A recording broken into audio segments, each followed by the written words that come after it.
Un encuentro con su palabra, porque secase la hierba, marchitase la flor, mas la palabra de Dios permanece para siempre. Con ustedes, el doctor José Ricardo Arias Quintero.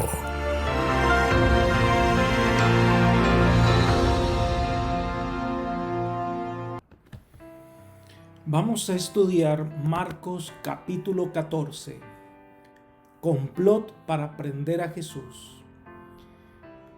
Vamos a orar. Querido Señor, en este momento pedimos de que el poder de tu Santo Espíritu esté con nosotros en el estudio de tu palabra, que podamos entender el mensaje que tienes para nosotros y apreciar de corazón la verdad de tu amor en nuestra vida.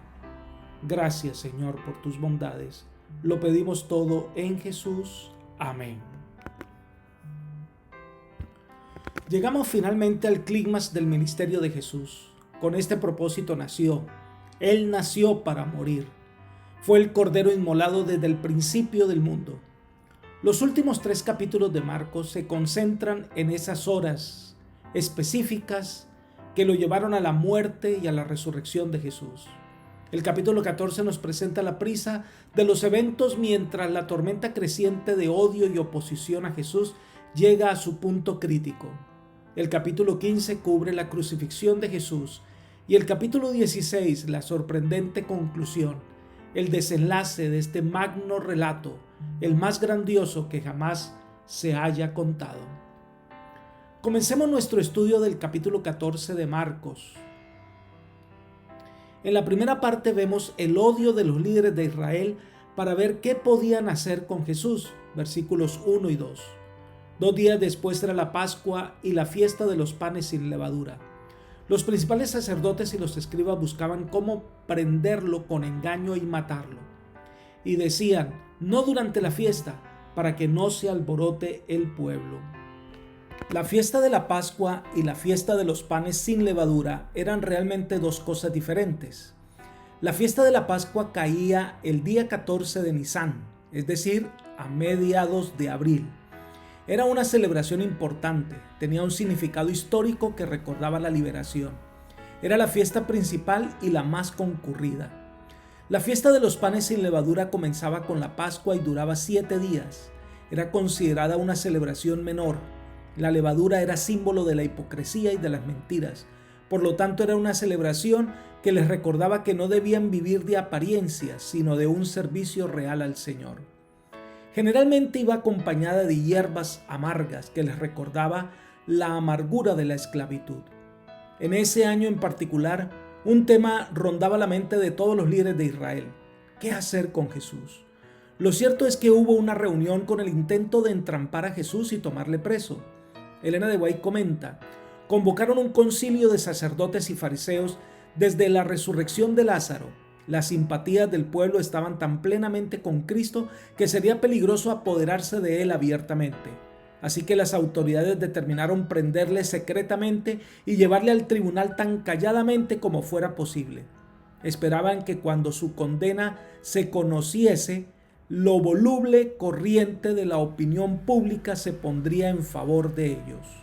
Libro El deseo de todas las gentes, página 512. No era la primera vez que se reunían para este fin, pero ahora estaban decididos a hacer algo para impedir que el ministerio de Jesús siguiera adelante. La segunda sección de este capítulo son los versículos 3 al 9, donde dice que Jesús es ungido en Betania. Leamos el versículo 3. Pero estando él en Betania, sentado a la mesa en casa de Simón el leproso, vino una mujer con un vaso de alabastro de perfume de nardo puro, de mucho valor, y quebrando el vaso de alabastro se lo derramó sobre la cabeza. Aunque Mateo y Marcos solo identifican como Simón, es Lucas quien lo identifica como un fariseo a quien Jesús había sanado de la terrible lepra, una enfermedad considerada como el castigo de Dios. Una enfermedad que lo alejaba de la sociedad. Debió ser terrible para este hombre que consideraba al guardián de la ley recibir esta enfermedad considerada la más terrible de todas.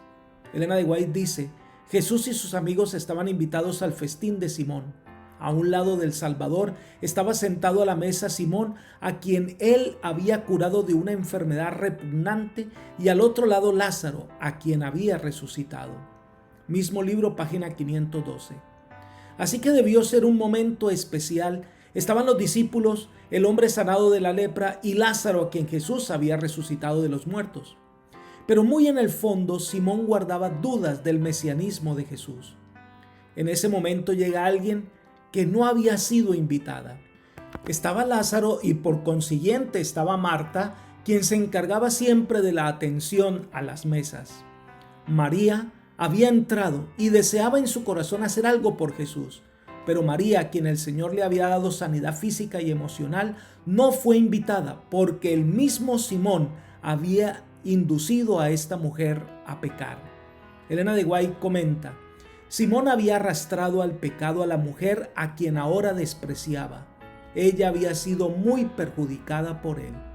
Mismo libro, página 519. Esta mujer, conocida como María Magdalena, había oído hablar que Jesús anunciaba su muerte. Su corazón agradecido ante el Señor por haberla librado de una posesión demoníaca, deseaba darle lo mejor que tenía, un costoso perfume con el cual iba a ungir a Jesús. Ella trató de pasar desapercibida, pero un perfume de esta calidad no podía pasar desapercibido. Ella unge a Jesús. Mateo dice que fue en la cabeza, otros evangelistas dicen que fue en los pies, pero fue algo que brotó del corazón de esta mujer. Esto despertó la indignación de algunos. Leamos los versículos 4 y 5. Entonces algunos se enojaron dentro de sí y dijeron: ¿para qué se ha hecho este desperdicio de perfume? Pues podía haberse vendido por más de 300 denarios y haberse dado a los pobres, y murmuraban contra ella. La Escritura dice que esta reclamación, que parece una preocupación por los pobres, se escucha todavía por doquier. Y lo que se dedica al Señor al servicio del templo, pues que debería entonces tomarse y dárselo a los pobres. Pero lo que realmente no eran los pobres lo que le preocupaban, ya que en Israel había provisión suficiente para atender a los pobres y necesitados de Israel, sino que la motivación era la codicia. Leamos Juan capítulo 12, versículos 4 al 6. Dijo uno de sus discípulos, Judas Iscariotes, hijo de Simón, al que lo había de entregar: ¿por qué no se vendió este perfume por 300 denarios y se le dio a los pobres? Pero dijo esto no porque se preocupara por los pobres, sino porque era ladrón y teniendo la bolsa sustraía de lo que se echaba en ella. Estas palabras fueron un reproche duro contra María, pero también contra Jesús, porque estaba permitiendo que una mujer de dudosa reputación regara un perfume de 300 denarios, es decir, el valor de un año de trabajo, porque un jornal, un trabajo diario eran un denario. ¿Por qué más bien no se da esto a los pobres? Pareciera que el reproche era fuerte, como indicando que era totalmente un desperdicio. Jesús, al ver que ella se sentía juzgada y avergonzada, iba a salir en su defensa. Versículos 6 al 9. Pero Jesús dijo: dejadla, ¿por qué la molestáis? Buena obra me ha hecho. Siempre tendréis a los pobres con vosotros, y cuando queráis los podréis hacer bien, pero a mí no siempre me tendréis. Esta ha hecho lo que podía, porque se ha anticipado a ungir mi cuerpo para la sepultura. De cierto os digo que donde quiera que se predique este evangelio en todo el mundo, también se contará lo que ésta ha hecho para memoria de ella. Lo que ha sido dedicado al Señor es una dádiva que Él aprecia. Muchos dones que Dios da no son apreciados por los hombres, pero el Señor sí aprecia la dádiva de un corazón generoso. Por supuesto que los cristianos deben preocuparse por los pobres y servirles con alegría, pero el Señor nos bendice precisamente para que nosotros podamos bendecir a otros. Pero no debemos tomar lo dedicado al Señor para hacer esa obra, sino lo que nos queda para administrar nosotros mismos. Elena de White comenta sobre esta realidad. Hay dádivas que distribuimos correctamente según el carácter y las necesidades de aquellos a quienes las damos. No muchos de los pobres habían apreciado la ofrenda de María o el sacrificio de sí mismo que hizo nuestro Señor, que fue el más grande que podía haberse dado o haberse hecho. Aquel ungimiento fue un símbolo del rebosante corazón de la dadora. Fue una demostración externa de un amor alimentado por corrientes celestiales hasta que desbordó. Y ese ungimiento de María, que los discípulos llamaron derroche, se repite 1000 veces en los sensitivos corazones de otros. Esto lo encontramos en el Comentario Bíblico Adventista, tomo 5, página 1076. Jesús resalta que este acto de María se hizo cuando estaba vivo e iba camino al sepulcro, y su acción será recordada por siempre. De este acto generoso podemos aprender varias lecciones. Número 1, demos el don a Jesús antes que sea tarde. Número 2, demos de corazón. Número 3, demos con generosidad. Número 4, Jesús lo dio todo por los seres humanos. Su don es costoso, pero cuán poco se aprecia lo que Dios hace por el hombre. ¿Podría alguien en la corte celestial ver qué desperdicio ante la ingratitud del hombre? Pero Dios lo hace todo por amor. Elena de White comenta: para el razonamiento humano, todo el plan de salvación es un derroche de misericordia y recursos, pero son dados para lograr la restauración de la imagen moral de Dios en el hombre. La expiación es supremamente capaz para asegurar mansiones celestiales a todos los que la reciben. La supuesta liberalidad de María es una ilustración de los métodos de Dios en el plan de salvación, pues la naturaleza y la gracia manifiestan cuando se relacionan mutuamente la ennoblecedora plenitud de la fuente de la cual fluyen. Manuscrito 28 del año 1897. El Señor entonces enfatiza que como el Evangelio debía ser predicado al mundo entero, este acto de generosidad de esta mujer, que refleja el mismo espíritu de Jesús al descender a este mundo tenebroso, ese acto de amor será recordado por siempre. Entonces se introduce un triste y terrible relato, versículos 10 y 11. Entonces Judas Iscariote, uno de los 12, fue a los principales sacerdotes para entregárselo. Ellos al oírlo se alegraron y prometieron darle dinero, y Judas buscaba oportunidad para entregarlo. Judas, discípulo de Jesús, se ofrece a entregarlo. No existe una explicación de parte del evangelista para entender el cambio de actitud de Judas para convertirse en un traidor. Se han tratado de dar varias explicaciones. Una de ellas, que era una manera de presionar a Jesús de actuar para hacerse rey. La otra, que se había decepcionado de Jesús, que había evadido la oportunidad que se le había dado de llegar a ser rey. La otra, que tenía un profundo resentimiento. No se puede explicar porque la apostasía es un proceso. A lo mejor el incidente con María y su caro perfume fue el detonante final y Judas decidió actuar por su cuenta. Elena de White hace 2 comentarios interesantes. Ella dice: pero la mirada que Jesús dirigió a Judas le convenció de que el Salvador discernía su hipocresía y leía su carácter vil y despreciable. Al elogiar la acción de María, que había sido tan severamente condenada, Cristo había censurado a Judas. Antes de eso, nunca le había hecho el Salvador un reproche directo. Ahora la reprensión había provocado resentimiento en su corazón y resolvió vengarse. De la cena fue directamente al palacio del sumo sacerdote, donde estaba reunido el concilio, y ofreció entregar a Jesús en sus manos. Libro El deseo de todas las gentes, página 516. Judas aparentemente era recto, pero era un hombre codicioso. Jesús no se atrevió a censurarlo públicamente por la simpatía que los discípulos le tenían, así que decide darle una lección que solo Judas pudo entender. Se sintió reprochado y en vez de reconocer su falta, sale resentido a ejecutar su obra de traición. El otro comentario que hace Elena de White dice: Judas se había entregado a la avaricia hasta que ésta había subyugado todo buen rasgo de su carácter. Envidiaba la ofrenda hecha a Jesús. Su corazón estaba lleno de celos porque el Salvador había sido objeto de un don digno de los monarcas de la tierra. Por una cantidad muy inferior a la que costaba el vaso de ungüento, entregó a su Señor. Mismo libro, misma página. Judas no había permitido que el Espíritu Santo refinara su carácter. Era un hombre inteligente que podría contribuir enormemente a la naciente iglesia, pero su avaricia, el deseo de poder, era lo que predominaba en su vida y lo llevó al fracaso.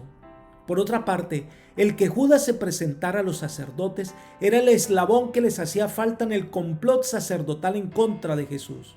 Marcos nos dice que ellos se alegraron ante el ofrecimiento de Judas. Algo que debemos tener siempre presente es que Jesús conocía lo que Judas guardaba en su corazón. Y Jesús, en vez de alejarlo, en vez de sacarlo del grupo de los 12, trató de salvarle, dándole oportunidad de arrepentimiento. La siguiente sección del capítulo 14 de Marcos son los versículos 12 al 25, y es cuando Jesús celebra la cena con sus discípulos. En los versículos 12 al 16, la inquietud de los discípulos es en dónde se iba a celebrar la Pascua. Al parecer Jesús no les había dicho dónde sería el lugar para celebrarla. Así que ellos se acercan a Jesús y le preguntan dónde sería la celebración de esta importante fiesta. El Señor les dio indicaciones claras de lo que debían hacer y a dónde ir. Y tal como el Señor les dijo, así fue. Algunos sugieren que ese aposento donde se reunió Jesús con sus discípulos fue la casa de Juan Marcos, ya que se deduce por el relato que era una persona que conocía a Jesús. La casa de Juan Marcos era un lugar donde frecuentemente se encontraban los discípulos de Jesús. Una vez hecho el preparativo, el cordero, los panes sin levadura, las hierbas amargas, los cojines, los elementos para servir la cena, entonces Jesús vino para celebrar la Pascua. Pero en este momento hizo un anuncio terrible, versículos 17 hasta el 21. Ahí encontramos el momento de la celebración de la Pascua. Entonces Jesús les dice: de cierto os digo que uno de vosotros que come conmigo me va a entregar. Jesús en ocasiones anteriores había dicho que sería traicionado y entregado para ser muerto. Este era un llamado para Judas: alguno de ustedes me va a entregar. Esto debió ser un golpe duro para los discípulos. Elena de White comenta: los discípulos no sabían nada del propósito de Judas, solo Jesús podía leer su secreto. Sin embargo, no lo desenmascaró. Jesús sentía anhelo por su alma, sentía por él tanta preocupación como por Jerusalén cuando lloró sobre la ciudad condenada. Su corazón clamaba: ¿cómo tengo de dejarte? El poder constrictivo de aquel amor fue sentido por Judas. Mientras las manos del Salvador estaban bañando a aquellos pies contaminados y secándolos con la toalla, el impulso de confesar entonces y allí mismo su pecado conmovió intensamente el corazón de Judas. Pero no quiso humillarse. Endureció su corazón contra el arrepentimiento y los antiguos impulsos puestos a un lado por el momento volvieron a dominarle. Judas se ofendió entonces por el acto de Cristo de lavar los pies de sus discípulos. Si Jesús podía humillarse de tal manera, pensaba, no podía ser el rey de Israel. Eso destruía toda esperanza de honores mundanales en un reino temporal. Judas quedó convencido de que no había nada que ganar siguiendo a Cristo. Después de verle degradarse a sí mismo como pensaba, se confirmó en su propósito de negarle y de confesarse engañado. Fue poseído por un demonio y resolvió completar la obra que había convenido hacer: entregar a su Señor. Libro El deseo de todas las gentes, página 601. Cada uno preguntó si era él. ¿Cómo tratar de descartarse? Marcos no registra cuando Judas pregunta y el Señor le dice que sí, pero se registran unas tremendas palabras. Versículo 21. A la verdad, el Hijo del Hombre va, tal como está escrito de él, pero ay de aquel hombre por quien el Hijo del Hombre es entregado. Bueno le fuera a ese hombre no haber nacido. El Señor no solo presentaba la verdad que había venido a dar su vida por el hombre, sino que también está haciendo un llamado a Judas. Le está haciendo el último llamado de amor, pero también le está dando a Judas la última advertencia. Le muestra las terribles consecuencias de lo que iba a hacer. Entonces pasa Jesús a instituir la cena del Señor, versículos 23 al 25. Mientras comían, Jesús tomó el pan, lo bendijo, lo partió y les dio, diciendo: tomad, esto es mi cuerpo. Después tomó la copa y habiendo dado gracia, les dio y bebieron de ella todos. Y les dijo: esto es mi sangre del nuevo pacto que por muchos es derramada. De cierto os digo que no beberé más del fruto de la vid hasta aquel día en que lo beba nuevo en el reino de Dios. La sangre que Jesús derramó en el Calvario ratificó o dio validez al nuevo pacto. De no haberse producido la muerte vicaria de Cristo, el plan de salvación nunca hubiera sido una realidad. La sangre de Cristo es para remisión de pecados, es decir, para liberación, para perdonar. Esta palabra se emplea en los papiros para referir a la liberación de cautivos y a la remisión de deudas o castigo. Cristo pagó el rescate total por nuestros pecados. Ahora en Jesús somos libres. Elena de White comenta: al participar con sus discípulos del pan y del vino, Cristo se comprometió como su redentor. Les confió el nuevo pacto por medio del cual todos los que le reciban llegan a ser hijos de Dios, coherederos con Cristo. Pero este pacto venía a ser suya toda bendición que el cielo podía conceder para esta vida y la venidera. Este pacto había de ser ratificado por la sangre de Cristo. La administración del sacramento había de recordar a los discípulos el sacrificio infinito hecho por cada uno de ellos como parte del gran conjunto de la humanidad caída. Libro El deseo de todas las gentes, página 613. Pero esta cena incluye una promesa: beber de nuevo o cenar de nuevo en el reino de Dios. Así como los discípulos habían de beber la copa en memoria de Jesús hasta que Él viniera, ese día será la cena de las bodas del Cordero. Será la cena del triunfo del plan de la salvación. Ahora, cuando se habla de vino, no se refiere aquí al vino añejo y fermentado, sino al hecho de que en el reino de Dios será un vino nuevo, fresco, del fruto de la vid. La siguiente sección son los versículos 28 al 31. Jesús anuncia la negación de Pedro. Un anuncio hace Jesús que genera inquietud en los discípulos. Versículos 27 y 28. Entonces Jesús les dijo: todos os escandalizaréis de mí esta noche, pues está escrito: heriré al pastor y las ovejas serán dispersadas. Pero después que haya resucitado, iré delante de vosotros a Galilea. Jesús anuncia varias cosas. Número 1, que será tomado preso. Número 2, que los discípulos se escandalizarían y lo dejarían solo. Número 3, que moriría.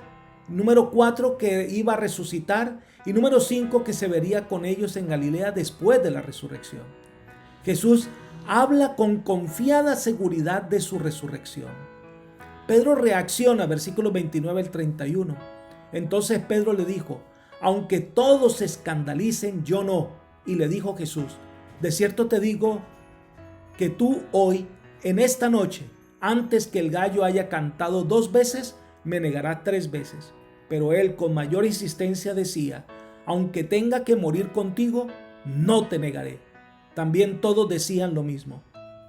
Pedro en muchas ocasiones hablaba en nombre de los otros discípulos. Sin embargo, aquí parece haber hablado por cuenta propia, sintiéndose superior a sus compañeros. Pero al parecer es una respuesta sin haberlo pensado mucho. Jesús le hace una advertencia a Pedro, que lo iba a negar 3 veces, y lo hacía para que entendiera que estaba tan seguro de sí mismo que esto podía llevarlo a equivocarse. Pedro tenía las mejores intenciones, pero no sabía de lo que estaba hablando. E incluso cuando los otros discípulos escucharon a Pedro, pues se emocionaron y dijeron lo mismo. Pero cuán poco sabían los discípulos de las circunstancias que pronto los rodearían y los llevaría a abandonar a Jesús y a huir para salvar su propia vida. Ahora Jesús llega al huerto del Getsemaní, versículos 32 al 42. Es un momento decisivo en la historia del universo. El término Getsemaní significa prensa de aceite. Jesús había venido a este lugar para meditar y orar y descansar, y allí también había pasado muchas noches en oración. Pero en esta noche en particular, Él iba a pasar por una prueba que era como estar bajo la prensa del aceite. Los versículos 33 y 34 dicen que se llevó consigo a Pedro, a Jacobo y a Juan, y comenzó a entristecerse y a angustiarse. Y le dijo: mi alma está muy triste hasta la muerte. Quedaos aquí y velad. Es casi imposible para nosotros comprender la profunda tristeza y el misterioso dolor que oprimían a Jesús cuando entró al huerto del Getsemaní. La extraña tristeza que le sobrevino dejó perplejo a sus discípulos. Aquí estaba el divino y humano Hijo de Dios, Hijo del hombre, sufriendo una angustia terrible como no lo habían visto antes. Elena de White comenta: Jesús había estado conversando fervientemente con sus discípulos e instruyéndolos, pero al acercarse a Getsemaní se fue sumiendo en un extraño silencio. Con frecuencia había visitado este lugar para meditar y orar, pero nunca con un corazón tan lleno de tristeza como esta noche de su última agonía. Toda su vida en la tierra había andado en la presencia de Dios. Mientras se hallaba en conflicto con hombres animados por el mismo espíritu de Satanás, pudo decir: el que me envió conmigo está. No me ha dejado solo el Padre, porque yo lo que a él le agrada hago siempre. Pero ahora le parecía estar excluido de la luz de la presencia sostenedora de Dios. Ahora se contaba con los transgresores. Debía llevar la culpabilidad de la humanidad caída. Sobre el que no conoció pecado debía ponerse la iniquidad de todos nosotros. Tan terrible le parece el pecado, tan grande el peso de la culpabilidad que debe llevar, que está tentado a temer que quedará privado para siempre del amor de su Padre. Sintiendo cuán terrible es la ira de Dios contra la transgresión, exclama: mi alma está muy triste hasta la muerte. Libro El deseo de todas las gentes, página 636. En estos momentos de angustia, Jesús necesitaba dos cosas: la compañía humana de sus más cercanos que lo acompañaran y le dieran palabras de ánimo, pero también necesitaba la compañía de Dios. Por eso oraba al Padre.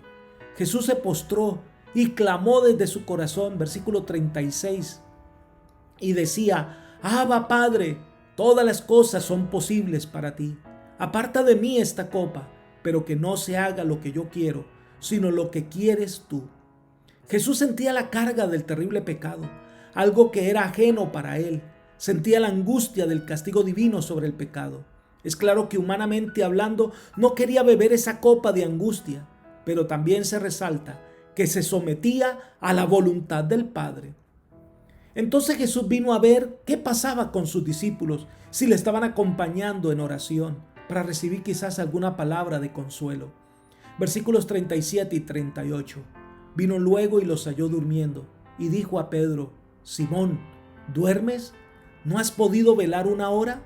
Velad y orad, para que no entréis en tentación. El espíritu, la verdad, está dispuesto, pero la carne es débil. Jesús viene a hablar con sus discípulos para sentir su solidaridad y acompañamiento, pero los encontró durmiendo y le habla a Pedro y le dice que debe prepararse para la hora de prueba, porque la carne es débil. Los seres humanos no somos capaces de soportar las pruebas más fuertes sin la ayuda divina. Jesús vuelve a orar y 3 veces hace la misma oración y 3 veces encuentra a sus discípulos dormidos. No pudieron velar en oración. Por eso a la hora de la prueba los encuentra desapercibidos. Jesús entonces los deja dormir, pero después les despierta, porque el que le traicionaba llegaba.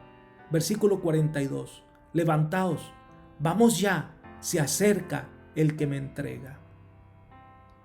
En los versículos 43 hasta el 50 narran sobre el arresto de Jesús. Esta sección comienza con la traición de Judas, versículos 43 al 46.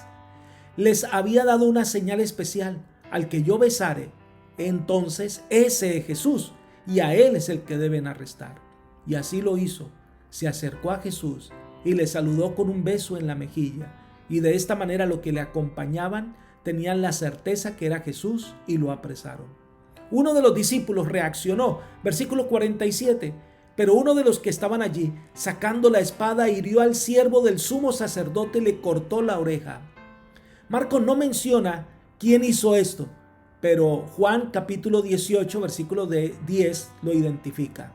Entonces Simón Pedro, que tenía una espada, la desenvainó e hirió al siervo del sumo sacerdote y le cortó la oreja derecha. El siervo se llamaba Malco. Tampoco Marcos registra el milagro que el Jesús hizo en ese momento. Algunos pueden ver en esto como una reacción natural de alguien que quiere defender a Jesús, pero Jesús no llamó a los discípulos para que fueran sus defensores, sino para que predicaran el evangelio de salvación. Marcos pasa de esta historia a un reclamo paciente sobre sus captores. Versículos 48 al 50. Respondiendo Jesús les dijo: ¿Cómo contra un ladrón habéis salido con espadas y con palos para prenderme? Cada día estaba con vosotros enseñando en el templo y no me prendisteis, pero así es, para que se cumplan las escrituras. Entonces todos los discípulos, dejándolo, huyeron. Jesús no estaba alterado, no batía las manos con rabia, no levantó su voz en contra de la injusticia, solo dejó en claro que no había necesidad que hubiesen venido en la tarde cuando todo el día él había estado a la vista de todos. Además venían a tomar preso a un maestro, no a un revolucionario o un hombre que empuña armas. Marcos señala que los discípulos, al ver a Jesús que estaba siendo tomado preso y lo que Jesús estaba haciendo en ese momento, ellos quedaron confundidos y atemorizados, y entonces huyeron del lugar, dejaron solo a Jesús. Entonces viene un relato sencillo que por un rato nos distrae del arresto de Jesús. Versículos 51 y 52. Pero cierto joven lo seguía, cubriendo el cuerpo con una sábana. Lo prendieron, pero él, dejando la sábana, huyó desnudo. Este es un relato baladí que no guarda relación con el relato. Y algunos comentadores dicen que Marcos añade este relato porque él era el que estaba allí presente. Cuando todos abandonaron a Jesús, él seguía de lejos, cubierto con una sábana. Cuando alguien trató de ver quién era el que estaba allí, él entonces huyó dejando su sábana. Ahora, el siguiente relato de este capítulo 14 de Marcos son los versículos 53 al 63, y es cuando Jesús está ante el concilio.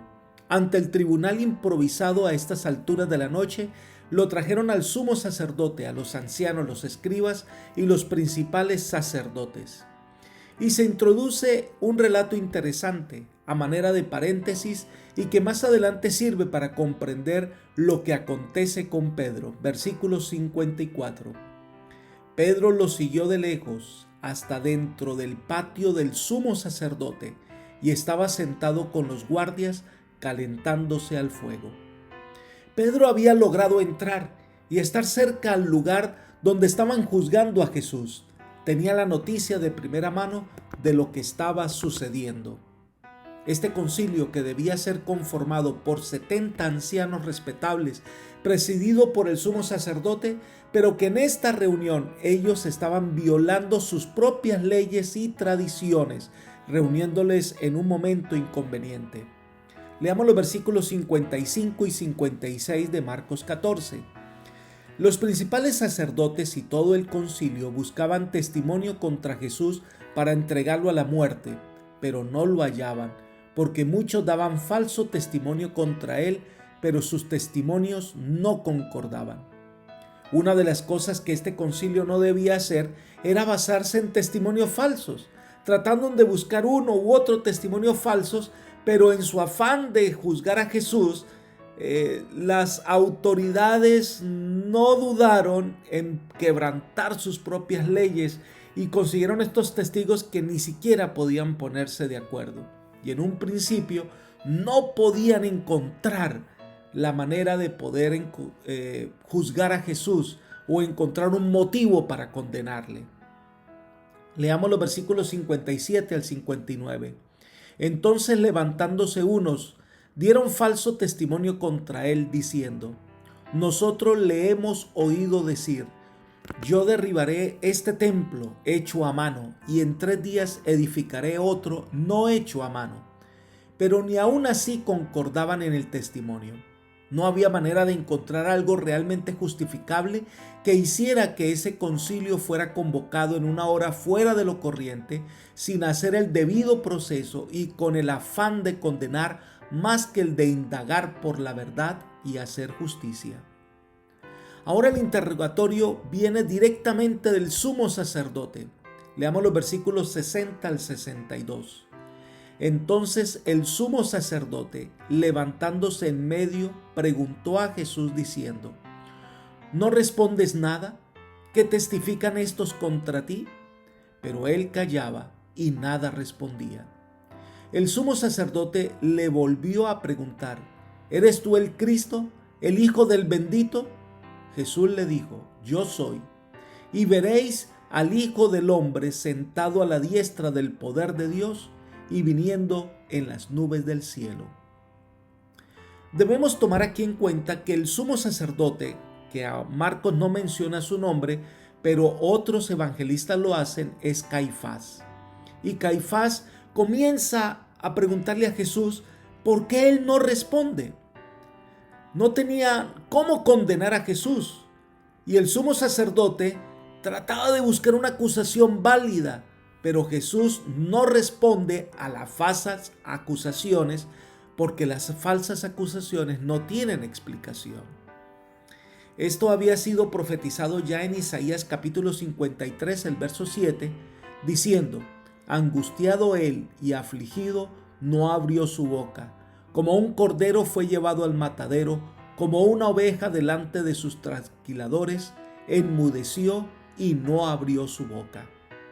Jesús guardó silencio. No da explicaciones sobre acusaciones que no tienen fundamento. Entonces el sacerdote vuelve a insistir. Marcos registra que el sumo sacerdote le pregunta si era el Hijo del Dios bendito, mientras que Mateo dice que el sumo sacerdote lo hizo hablar bajo juramento.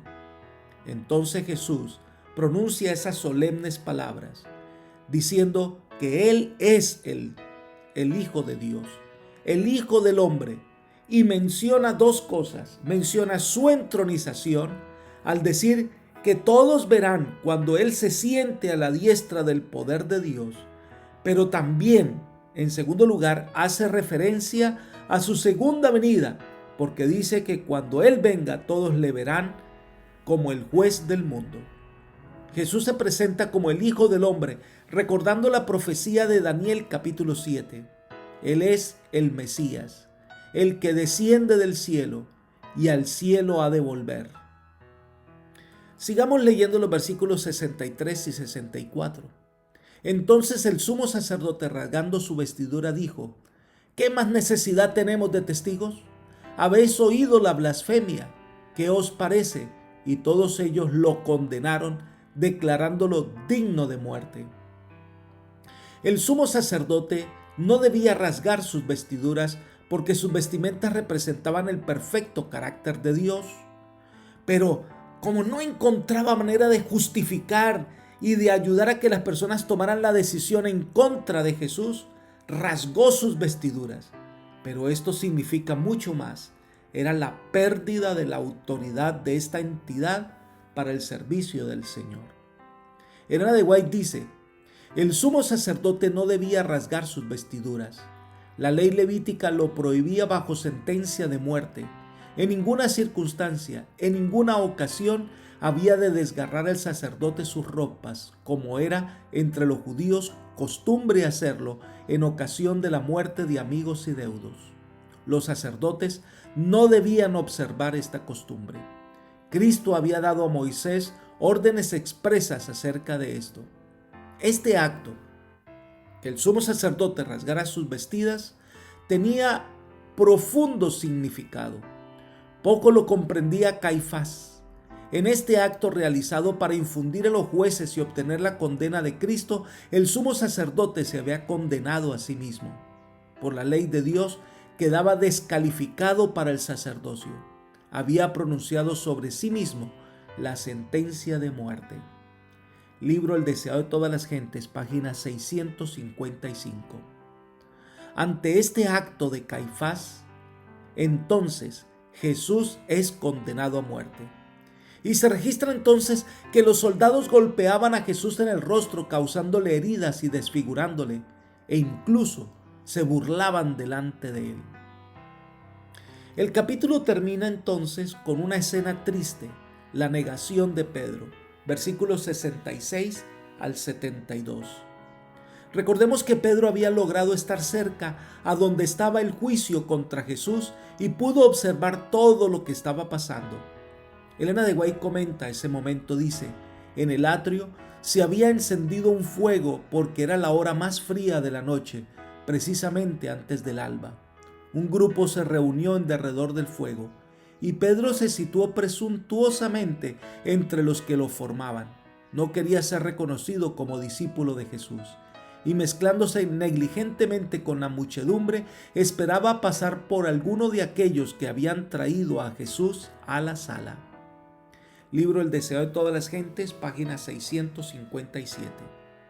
Es cuando entonces llega una de las criadas y lo identifica como uno de los que habían estado con Jesús.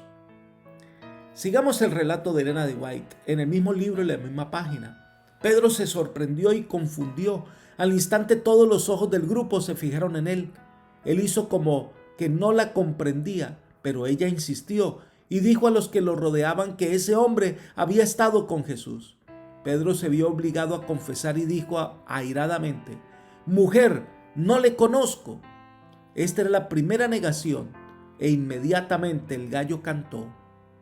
«Oh Pedro, ¿tan pronto te avergüenzas de tu maestro? ¿Tan pronto niegas a tu Señor?». Ese momento pasó, pero él seguía en el atrio para ver qué le iba a pasar a su maestro. Cuando la criada lo volvió a ver, le dice a todos los demás: «Este es uno de ellos». Él era uno de los que estaba con Jesús, pero él volvió a negarlo. Elena de White nos dice que Pedro comete un acto imprudente al colocarse en el terreno del enemigo. Ella comenta lo siguiente en el mismo libro, la página 658. Pedro no había querido que fuese conocido su verdadero carácter. Al asumir un aire de indiferencia, se había colocado en el terreno del enemigo y había caído fácil presa de la tentación. Si hubiese sido llamado a pelear por su maestro, habría sido un soldado valeroso, pero cuando el dedo del escarnio le señaló, se mostró cobarde. Muchos que no rehuyen una guerra activa por su Señor son impulsados por el ridículo a negar su fe. Asociándose con aquellos a quienes deberían evitar, se colocan en el camino de la tentación, invitan al enemigo a tentarlos y se ven inducidos a decir y hacer lo que nunca harían en otras circunstancias. El discípulo de Cristo, que en nuestra época disfraza su fe por temor a sufrir oprobio, niega a su Señor tan realmente como lo negó Pedro en la sala del tribunal. Pero finalmente llega un momento muy triste en la historia de Pedro y en la historia de sus discípulos. Versículos 70 al 72. Poco después, los que estaban allí dijeron otra vez a Pedro: «Verdaderamente tú eres de ellos, porque eres Galileo y tu manera de hablar es semejante a la de ellos». Entonces él comenzó a maldecir y a jurar: «No conozco a este hombre de quien habláis». Y el gallo cantó la segunda vez. Entonces Pedro se acordó de las palabras que Jesús le había dicho: «Antes que el gallo cante 2 veces, me negarás 3 veces». Y pensando en esto, lloraba. Allí, en medio del terreno del enemigo, él no podía pasar inadvertido. Sus maneras, su hablar era diferente. Y entonces lo acusan: «Pero es que tú hablas como uno de ellos». Pedro niega nuevamente conocer a Jesús y comienza entonces a maldecir y a proferir palabras como cualquier persona corriente. Y entonces el gallo canta por segunda vez. Y allí recuerda que Jesús le había advertido varias veces que tuviera cuidado. Su corazón se llena de vergüenza y dolor. Su promesa de no negar a Jesús no la había podido cumplir. Un dolor profundo llega a su corazón y comienza a llorar triste de haber decepcionado al Maestro.